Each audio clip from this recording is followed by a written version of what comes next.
Momento de reflexão com Padre Martinho Lenz. Esse triste silêncio de 50 milhões de jovens brasileiros. Há 50 milhões de jovens no Brasil e seu silêncio é triste e assustador.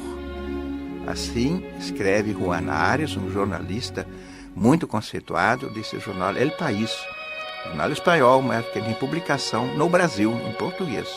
E publica textos muito interessantes. Isso em 18 de setembro, ele escreve isso. O país atravessa uma crise grave, que ameaça seus princípios democráticos e as liberdades conquistadas a duros sacrifícios. Esse sangue jovem parece adormecido.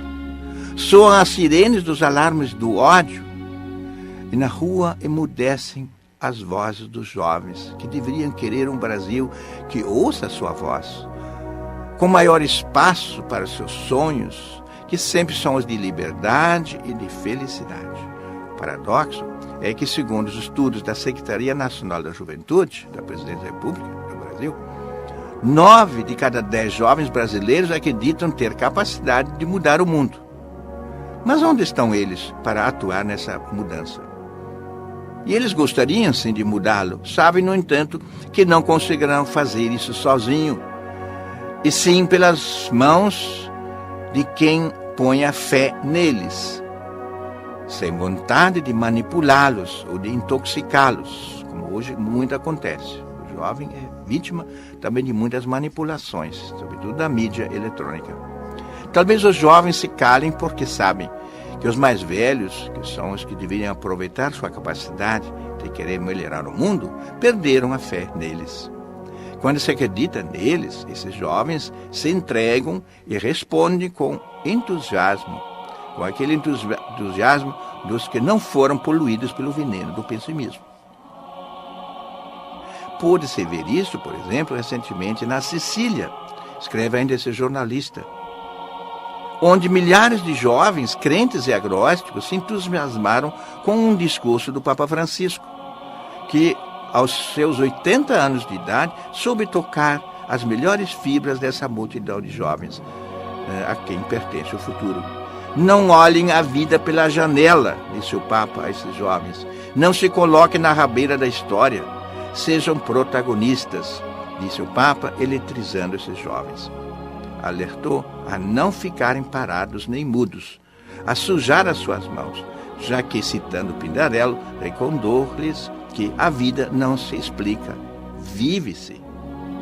E é justamente em tempos de crise, observou o Papa Francisco, que os jovens não devem se resignar, mas devem empreender o caminho da transformação.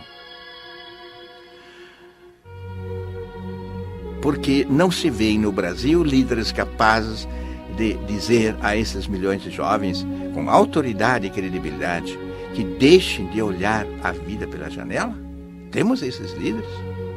Que saiam à rua para oferecer o que eles têm de mais precioso, aquilo que eles ainda não perderam, que é a sua fé no futuro, sua convicção de que são capazes de mudar o mundo, se deixarem os jovens atuar, se deixarem espaço, se forem ouvidos, respeitados e amados. Não é por acaso, segundo o relatório do Conselho da Secretaria Nacional da Juventude, o conceito mais valorizado pelos jovens brasileiros depois do estudo é a liberdade de expressão, a possibilidade de poder manifestar o que sentem e pensam, assim como pensam e como aquilo que condenam e desprezam. É assustador saber que não haja líderes capazes de entusiasmar esses milhões de jovens do Brasil, reconhecendo o seu direito, como fez o Papa Francisco, o seu direito de sujar as mãos, de perder o medo de errar, desde que sejam fiéis naquilo que acreditam e naquilo que amam. Tomara que os jovens saibam desmascarar esses falsos profetas da violência e do pessimismo, que são mais um tropeço que um impulso para suas vidas ainda por escrever.